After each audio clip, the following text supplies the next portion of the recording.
आइए आगे देखते हैं पहला क्वेश्चन क्या है।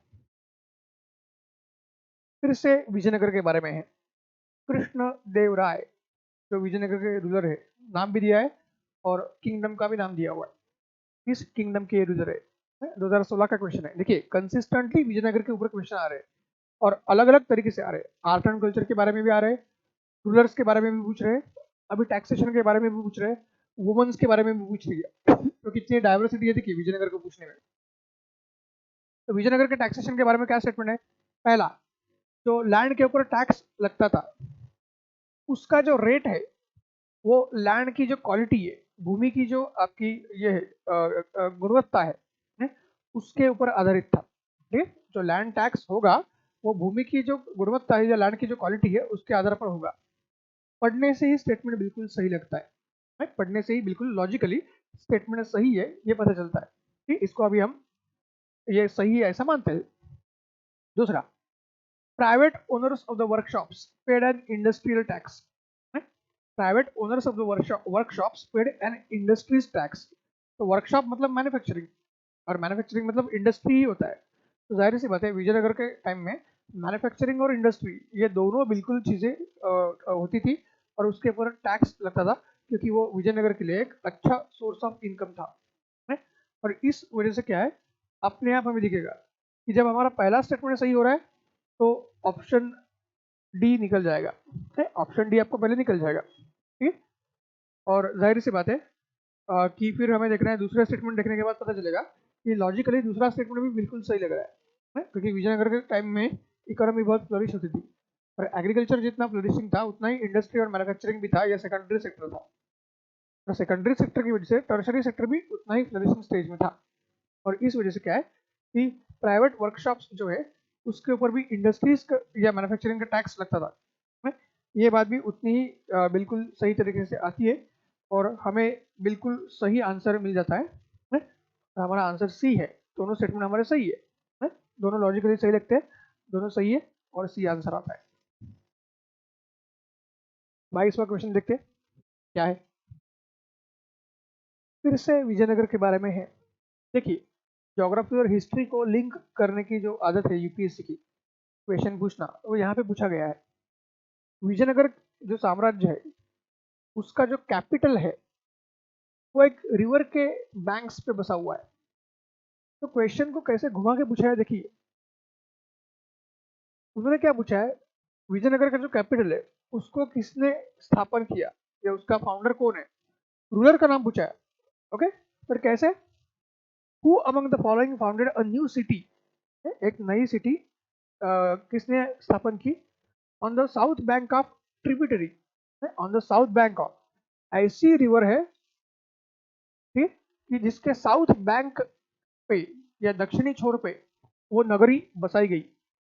लेकिन वो रिवर क्या है, वो रिवर एक किसी बड़ी रिवर की ट्रिब्यूटरी है, एक बड़े नदी की वो छोटी या उप नदी है, tributary to the river Krishna. Krishna नाम की मेन रिवर है और कृष्णा हमें सबको पता है रिवर कृष्णा कहाँ है। और उस कृष्णा रिवर जो है उसकी ट्रिब्यूटरी है, उस ट्रिब्यूटरी के दक्षिणी छोर पे वो सिटी बनाई गई है जिसका नाम विजयनगर है। और जाहिर सी बात है बेसिकली फिर वो जो आपकी रिवर है कौन सी है ये हमें पहचानना है। तो अगर हम रिवर्स के फिर से ज्योग्राफी का नॉलेज हमारा इस्तेमाल करेंगे एनसीईआरटी का भी, तो हमें पता है कि रिवर कृष्णा महाराष्ट्र से शुरू होती है और फिर तेलंगाना और आंध्र प्रदेश से होके आपकी ईस्ट कोस्ट ऑफ इंडिया और बे ऑफ बंगाल में चली जाती है। और कृष्णा रिवर जो है उसकी राइट बैंक ट्रिब्यूटरी मतलब यहाँ से आएगी है? कृष्णा रिवर जो है उसकी राइट बैंक ट्रिब्यूटरी है मतलब यहाँ से आएगी। तो राइट बैंक ट्रिब्यूटरी और उस राइट बैंक ट्रिब्यूटरी के दक्षिणी छोर पे, उस राइट बैंक ट्रिब्यूटरी के दक्षिणी छोर पे विजयनगर या हम्पी जो कैपिटल है वो बनाया गया था। तो जाहिर सी बात है हमारे पास एक ही रिवर है जो विजयनगर के दक्षिणी छोर पे सॉरी जो कृष्णा रिवर की एक बहुत बड़ी इंपॉर्टेंट राइट बैंक ट्रिब्यूटरी है। ज्योग्राफी में हमें पता है इसका नाम तुंगभद्रा है, उसका नाम क्या है, तुंगभद्रा है। और उसी तुंगभद्रा नदी के दक्षिण छोर पे ये सिटी बनाई गई थी है? और सिटी बनने के बाद क्या है कि जो उसी रिवर के आसपास है एक भगवान बेसिकली जो है विरूपाक्ष है, उसकी भी पूजा करना शुरू हो गई थी, और भगवान विरूपाक्ष के हम एजेंट है, इस तरीके से बेसिकली विजयनगर जो शासक है वो रूल करना शुरू कर रहे थे, जो इस क्वेश्चन में दिया हुआ है। तो वो किंग कौन था वो हमें पता होना चाहिए, और ऑप्शन हमारे पास है और हम सही चुनाव कर सकते हैं। क्यों? क्योंकि देखिए हमें इतना पता होता है कि हरिहर एंड बुक्क इन दोनों ने विजयनगर साम्राज्य की स्थापना की थी। प्रताप रुद्रदेव ये नाम कभी विजयनगर में हम पढ़ते नहीं है। बल्लाळ द्वितीय ये नाम भी ज्यादा देखने को मिलता नहीं है। और अमोघ वर्ष जो है वो राष्ट्रकूटा किंगडम है, अमोघ वर्ष जो है वो राष्ट्रकूटा किंगडम के साथ जुड़े हुए हैं।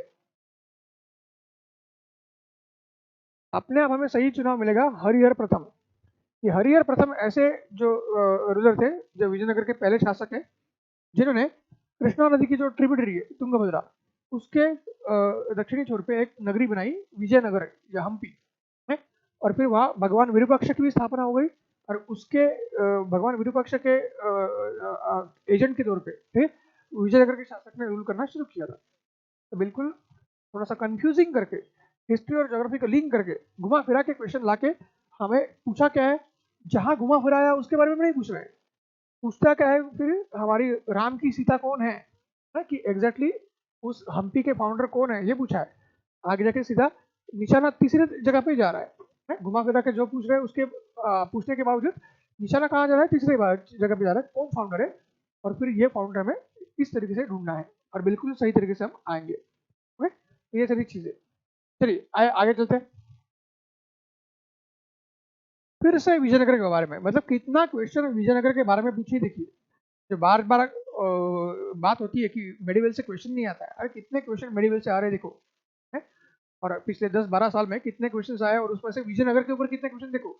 मुगल और दिल्ली सल्तनत से भी ज्यादा क्वेश्चन विजयनगर के ऊपर है, तो विजयनगर का इंपॉर्टेंस कितना है हम देख सकते हैं। कल्याण मंडप, ये आर्ट एंड कल्चर का क्वेश्चन है, आर्किटेक्चर है, कल्याण मंडप है, क्योंकि उसमें लिखा है building Kalyan mandap was a notable feature in temple construction in a kingdom of, answer Vijayanagar है कि मंडप जो होता है वो पिलर्ड हॉल, मंडप जो होता है हमारा टेम्पल आर्किटेक्चर में वो क्या होता है, पिलर्ड हॉल होता है। ठीक है, और उस मंडप से, मंडप जो है पिलर्ड हॉल है, और उस मंडप से क्या है ये जो फीचर है वो उत्तर भारतीय जो हमारे मंदिर है, नागर मंदिर, नागर टेम्पल उसमें भी है, जो हमारे वेसर टेम्पल है जो डेक्कन में मिलते हैं, जिनको चालुक्य लेके आए थे, उसमें भी ये फीचर है? और द्रविड़ टेम्पल जो दक्षिण भारत के टेम्पल है उसमें भी ये मंडप नाम का फीचर होता है। बट दक्षिण भारत में ये मंडप नाम का फीचर कब था? पल्लव एंड चोल है, पल्लव और चोल इन दोनों के समय में मंडप ये फीचर दक्षिण भारत के मंदिरों में था। चालुक्य डेक्कन में तो इनको हटा सकते हैं, चंडेल उत्तर में है, इनको हटा सकते हैं, राष्ट्रकूटा भी डेक्कन में है, इनको भी हटा सकते हैं। और वैसे भी चालुक्य तथा राष्ट्रकूटा ये वेसर शैली के लिए फेमस थे। ये क्या है? वेसर शैली के लिए फेमस थे। ठीक है, तो इसके लिए राष्ट्रकूटा और चालुक्य को हम हटा सकते हैं। तो चंडेल नागर शैली के लिए फेमस है, चंडेल क्या है? नागर शैली के लिए फेमस है। ठीक है, और मंडप ये जो फीचर है वो द्रविड़ी शैली में है, मंडप जो है वो द्रविड़ी शैली का फीचर है। और द्रविड़ी शैली को किसने चलाया? पल्लव और चौल ने चलाया। ऑप्शन में पल्लव और चौल नहीं है, विजयनगर है। तो पल्लव और चौल की जो द्रविड़ी शैली है उसको और आगे लेके गए थे विजयनगर में। पल्लव और चौल जो साम्राज्य है उनकी द्रविड़ जो मंदिर शैली है उसको विजयनगर आके लेके गए थे। और जो मंडप था पल्लव और चौल में उसको विजयनगर के जो शासक थे उन्होंने कल्याण मंडप में बदल दिया था। विजयनगर के जो शासक है उन्होंने उनको मंडप जो है चौल या पल्लव के समय का उसको कल्याण मंडप में बदल दिया था। और इसलिए हमारे पास एक ही चुनाव है, एक ही ऑप्शन है विजयनगर है, कल्याण मंडप। तो इस तरीके से हमें सही आंसर की तरफ आना है। देखिए, और क्वेश्चन कहाँ से आ रहा है और कैसे आर्ट एंड आर्किटेक्चर का क्वेश्चन आ रहा है ये भी आपको पता चल रहा है, और आंसर भी आपका सही हो रहा है अभी। ठीक, तो इसी तरीके से आपको सही क्वेश्चंस मार्क करते जाना है। हिस्ट्री में पूरे मार्क्स लेने हैं हमको, और पॉसिबल है हिस्ट्री में पूरे मार्क्स लेना। अभी देखिए, जो मैं बार बार बात करता हूँ, मेडिवल के साथ साथ अर्ली मेडिवल नाम का जो कंसेप्ट है, जैसे लेट एंशिएंट देखा हमने यस्टरडे हर्षवर्धन के समय के बाद का, वैसे ही आपका दिल्ली सल्तनत शुरू होने से पहले जो 400 450 साल का कालखंड था जिसमें राजपूत वगैरह हुआ करते थे, उसको अर्ली मेडिवल कहते हैं। उसको अर्ली मेडिवल कहते हैं। पहले भी एक आध दो क्वेश्चन में देख चुके हैं, अभी और भी क्वेश्चन आएंगे। देखते हैं अर्ली मेडिवल पे क्या क्वेश्चन है। क्या लिखा है, इनमें से ऐसा कौन सा इंपॉर्टेंट सी पोर्ट है जो काकतीय किंगडम में पाया जाता है? which one of the following was a very important seaport in the Kakatiya kingdom? तो काकतीय किंगडम, और ऑप्शन देखिए आप, काकीनाडा, मोटुपल्ली, मछलीपट्टनम या मौसलीपट्टनम एंड नेल्लूर। ठीक, ये सारे ऑप्शंस आपके आंध्र प्रदेश में दिखते हैं आपको, नाम से ही आपको पता चलेगा। आज भी हम ज्योग्राफी पढ़ते हैं, उससे भी पता चलता है। या मॉडर्न इंडिया में जब आप ब्रिटिश या फ्रेंच ईस्ट इंडिया कंपनी की सेटलमेंट देखते हो, उसमें भी हमें पता है मौसलीपट्टनम नाम था, बहुत फेमसली पता है। और आज भी अगर देखोगे तो काकीनाडा हो गया, नेल्लोर हो गया, ये तो आंध्र प्रदेश के डिस्ट्रिक्ट्स है। ये सारे नाम आंध्र प्रदेश के हैं, पहले ये ध्यान में लेना है। इंडिया के कौन से स्टेट का हो सकता है? आंध्र प्रदेश। मतलब काकतीय किंगडम आंध्र प्रदेश में था। मतलब क्या है, काकतीय किंगडम जो है वो आंध्र में था। ठीक है, ये चीज ध्यान में रखना है। आंध्र में था तो जाहिर सी बात है, मैप निकालो और लगभग आज का जो आंध्र प्रदेश और तेलंगाना है उसी एरिया में ये काकतीय किंगडम आपको दिखेगा, काकतीय। ओके, तो अभी हमें ध्यान में रखना है कि काकतीय का सबसे इंपॉर्टेंट सी पोर्ट्स कौन सा हो सकता है। जाहिर सी बात है, क्वेश्चन डायरेक्टली फैक्चुअल है। आप लॉजिक और ज्योग्राफी वगैरह यूज कर करके ज्यादा से ज्यादा आप क्या है, काकतीय किंगडम आज का तेलंगाना और आंध्र प्रदेश है इतने तक आ जाओगे।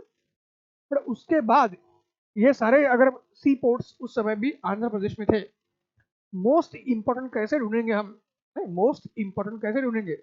चारों में से कोई भी हो सकता है, हमें क्या पता है, हम तो ऐसे भी मेडिवल नहीं पढ़ते, और एक काकतीय तो पहली बार सुन रहे हैं। तो जाहिर सी बात है, एक ध्यान में रखना है। फिर से अगर आप ज्योग्राफी को देखोगे तो नेलोर जो है, नेलोर एकदम सी कोस्ट के पास नहीं था। नेलोर आंध्र प्रदेश में जरूर है, पर एकदम सी कोस्ट के पास नहीं है। सी कोस्ट से थोड़ा सा दूर होगा, 10-15-20 किलोमीटर दूर है, और इसलिए नेलोर आपका कोई ऐसा फेमस पोर्ट नहीं है। नेलोर क्या है, एक फेमस पोर्ट नहीं है, और इसलिए वो वेरी इंपॉर्टेंट सी पोर्ट, क्वेश्चन में क्या दिया है, वेरी इंपॉर्टेंट सी पोर्ट, वो तो नहीं होगा। नेलोर को हटा देंगे, ये पॉइंट ध्यान में रखना है। फिर अगर आते हैं मछलीपट्टनम या मौसलीपट्टनम, तो मछलीपट्टनम मौसलीपट्टनम फेमस हो गया, लेकिन वो मॉडर्न इंडिया में ज़्यादा फेमस हो गया जब ब्रिटिश, फ्रेंच, डच वगैरह आ गए। अदरवाइज मछलीपट्टनम या मौसलीपट्टनम एक लोकल सी पोर्ट था, वो ऐसा बहुत बड़ा सी पोर्ट, फेमस सी पोर्ट नहीं था, उसको भी हम हटा सकते हैं। फिर आता है हमारे पास काकीनाडा या मोटुपल्ली। फिर हमारे पास क्या है, काकीनाडा और मोटुपल्ली, ये दो सी पोर्ट्स आते हैं। तो जाहिर सी बात है, दोनों में से कोई भी हो सकता है। बट अगर हम देखते हैं तो काकीनाडा जो है वो फिर से आपका मॉडर्न टाइम्स में ज़्यादा आपका फेमस हो रहा है। काकीनाडा जो है मॉडर्न टाइम्स में फेमस हो रहा है। तो जाहिर सी बात क्या है, फिर हमारा डिस्कशन जो चल रहा है कि काकीनाडा और मोटुपल्ली में से क्या लेना है। तो फिर से अगर हम ध्यान में देते हैं तो काकीनाडा जो है वो आपका खास करके कहाँ पे पॉपुलर हो गया है, मॉडर्न टाइम्स में होता है। आपको कांग्रेस का सेशन पता होगा, काकीनाडा सेशन। मॉडर्न इंडिया तो हमारा अच्छा रहता है, तो उसमें इंडिया का जो तिरंगा है पहली बार जो डेवलप किया गया था वो काकीनाडा में किया गया था। ओके, तो काकीनाडा जो है वो मॉडर्न टाइम्स में या ब्रिटिश आने के बाद ज़्यादा पॉपुलर हुआ था, तो काकतीय के समय इतना पॉपुलर नहीं था। फिर हमारे पास एक ही ऑप्शन बचता है, वो है मोटुपल्ली। वो है मोटुपल्ली, और मोटुपल्ली ही हमारा सही आंसर है। तो इस क्वेश्चन को सॉल्व करने का तरीका ये है कि हमें पता नहीं होगा, फिर भी ज्योग्राफी और हिस्ट्री दोनों को लिंक करना है। ज्योग्राफिकली भी देखना है और हिस्ट्री के अलग अलग कालखंड में कि कौन सी जगह एंशियंट टाइम्स में पॉपुलर हो सकती है या थी, या कौन सी जगह मॉडर्न टाइम्स में पॉपुलर हो गई या उसका इंपॉर्टेंस आ गया। उसी हिसाब से फिर हमें एलिमिनेट करते जाना है, और सही आंसर की तरफ, सही चुनाव की तरफ हम बिल्कुल आ ही जाएंगे। ओके, तो ये सारी चीज़ ध्यान में रखनी है। तो इस तरीके से ये क्वेश्चंस को सॉल्व करने का तरीका है। आइए आगे, क्वेश्चन नंबर 25 है हमारे सामने, ठीक है। फिर से क्या पूछ रहा है, देखा अर्ली मेडिवल का क्वेश्चन है, अर्ली मेडिवल इंडिया, ये जितने भी शासक है और उनकी डायनेस्टी है, फैक्चुअल क्वेश्चन है, लेकिन उसको अरेंज ऐसे किया है कि बिल्कुल आपको यूपीएससी डिलेमा या कंफ्यूजन में डालेगी, है? ये होगा या ये होगा, ये होगा या ये होगा, ये दोनों होंगे या ये एक होगा, ये सारा है। और पूछने का तरीका देखिए, इसी साल से नया है, 2022 का क्वेश्चन है? और यूपीएससी ने ऑप्शन पूछने का ये नया तरीका इसी साल से लाया है। Only 1 pair, only 2 pairs, only 3 pairs, ये पहले यूपीएससी कभी यूज नहीं करती थी। यूपीएससी अब तक क्या यूज कर रही थी, 1 ओनली, 1 एंड 2 ओनली, नदर 1 नदर 2 वगैरह जो हम देखते हैं। ये भी तरीका हमें ध्यान में रखना है, यूपीएससी किस तरीके से खेलती है साइकोलॉजी से, ठीक, और किस तरीके से उसके साइकोलॉजी का जवाब हमारे साइकोलॉजी से हमें देना है और हमें सही आंसर की तरफ कैसे आना है। देखिए, तो ये 8वीं शताब्दी से लेकर 12वीं शताब्दी जो राजपूत एरा है उत्तर भारत का, उन सब किंग्स और उनके किंगडम्स के नाम है? पहला क्या है, नानुक्का है। नानुक्का जो है ये प्रथम एक नाम दिया है शासक का, और उनकी डायनेस्टी का नाम क्या है, चंडेल दिया है? अरे हमें क्या पता, पहली बार नानुक्का पढ़ रहे। चंडेल कहीं तो पढ़ा हुआ लगता है, खजुराहो टेम्पल्स के साथ चंडेल जुड़े हुए हैं, ठीक है, थोड़ा सा कुछ याद आ रहा है, ऐसा हो सकता है नहीं हो सकता है, कुछ पता नहीं चल रहा है, वो नानुक्का आ गया समझ में नहीं आ रहा है? दूसरे है जय शक्ति परमार, ठीक, जय शक्ति ये परमार डायनेस्टी के शासक थे, ऐसा लिखा हुआ है? नागभट्टा गुर्जर प्रतिहारा, नागभट्टा लिखा हुआ है गुर्जर प्रतिहारा। भोज राष्ट्रकूट, भोज राष्ट्रकूट। तो अभी यहाँ पे अभी दिखेगा, ज्यादा एलिमिनेट करने के लिए भी अब हमारे पास चांस नहीं है, क्योंकि सीधा सीधा पूछा है, only 1 pair, only 2 pairs, only 3 pairs या ओनली 4 पेयर्स। फिर भी क्या है, अगर गौर से देखोगे तो भोज ये नाम हमें कहाँ आता है, राष्ट्रकूटा डेक्कन में है, और भोज ये नाम हमें कहीं ना कहीं मध्य भारत की परिप्रेक्ष्य में थोड़ा सा पढ़ा हुआ लगता है? और भोज परमार एक आते हैं, और भोज जो है एक है मीर भोज जो गुर्जर प्रतिहार के रुद्र है? यहाँ पे भोज तो राष्ट्रकूट के साथ लिखा हुआ है, तो सबसे पहले इसके ऊपर प्रहार कर सकते हैं। ये गलत दिख रहा है, ऐसा लग रहा है, और इसलिए भोज जो है राष्ट्रकूट के शासक है, ऐसा बिल्कुल लग नहीं रहा है, क्योंकि राष्ट्रकूट का जो भी हमने पढ़ा है उसमें भोज नाम आता नहीं है? तो इसको हटा देंगे, तो मतलब सारे चारों के चारों पेयर सही है, ये भी नहीं है, डी हट जाएगा, है? ओनली 1 हो सकता है, 2 हो सकते हैं, 3 हो सकते हैं। नागभट्ट ये गुर्जर प्रतिहार से जुड़ा हुआ नाम है। नागभट्ट जो है उसका बार बार जिक्र गुर्जर प्रतिहार के साथ आता है, तो ये बिल्कुल सही है? ये बिल्कुल हमारा सही जा रहा है, ये चीज ध्यान में रखनी है नागभट्ट के बारे में, ठीक। और इसकी वजह से क्या है कि नागभट्ट तो सही लग रहा है, ठीक है। फिर जय शक्ति है, जय शक्ति क्या है, परमार डायनेस्टी से जुड़ा हुआ लगता है, जय शक्ति ये परमार डायनेस्टी से जुड़ा हुआ नाम लग रहा है, ठीक। बट अभी क्या है कि गुर्जर प्रतिहार की अगर बात करेंगे, तो नागभट्ट प्रथम ये ज्यादा सुनने को मिलते हैं, नागभट्ट द्वितीय ये बात थोड़ी जम नहीं लग रही है? नागभट्ट द्वितीय जो है ये बात थोड़ी सी हमें सही लग नहीं रही है, और इसके लिए क्या है, शायद ये गलत भी हो सकता है, सही भी हो सकता है, सही गलत भी हो सकता है, क्योंकि प्रथम के बाद द्वितीय भी आते हैं, ये भी है। तो जय शक्ति जो है परमार है, तो जय शक्ति और परमार ये भी कितना सही है याद नहीं आ रहा है? और नानुक्का चंडेल, नानुक्का जो है वो चंडेल, ये भी पता नहीं चल रहा है, ठीक है। बट फिर भी जितना हमने देखा है कि नानुक्का गुर्जर प्रतिहार के साथ जुड़े हुए नहीं है, और नानुक्का भी परमार में नहीं आ रहे, तो कहीं ना कहीं नानुक्का और चंडेल ये तो सही जाएंगे, है? नानुक्का जो है और चंडेल ये सही जाएंगे। और ज्यादातर उन्होंने जो पूछा है वो ऐसे शासक पूछे जिन्होंने कहीं ना कहीं क्या किया है, जिन्होंने कहीं ना कहीं बेसिकली आपकी नए किंगडम की स्थापना की है, नए किंगडम की स्थापना की है, और इसलिए नानुक्का और चंडेल आपकी सही जाएंगे। तो उस परिप्रेक्ष्य में देखेंगे तो नागापट्टा जो है द्वितीय, नागापट्टा प्रथम जो है वो गुर्जर प्रतिहार के स्थापक है? नागापट्टा प्रथम जो है वो गुर्जर प्रतिहार के शासक है, जो स्थापक भी है? तो द्वितीय फिर गलत हो जाएगा, द्वितीय जिसको हम सही मान रहे थे थोड़ा वो गलत हो रहा है। और जय शक्ति देखेंगे तो परमार के भी आपके शासक जो है और स्थापक जय शक्ति हमें दिखते, तो परमार सही हो जाएगा। और फिर हमें पता चलेगा कि 2 पेयर सही है, तो ए जाएगा और सी भी जाएगा, है? और ओनली 2 पेयर्स बी आंसर हमारा आएगा। ओनली 2 पेयर्स या बी ये जो हमारा है आंसर आपका आएगा। तो इस तरीके से बेसिकली हमें वो क्वेश्चंस को सॉल्व करना है।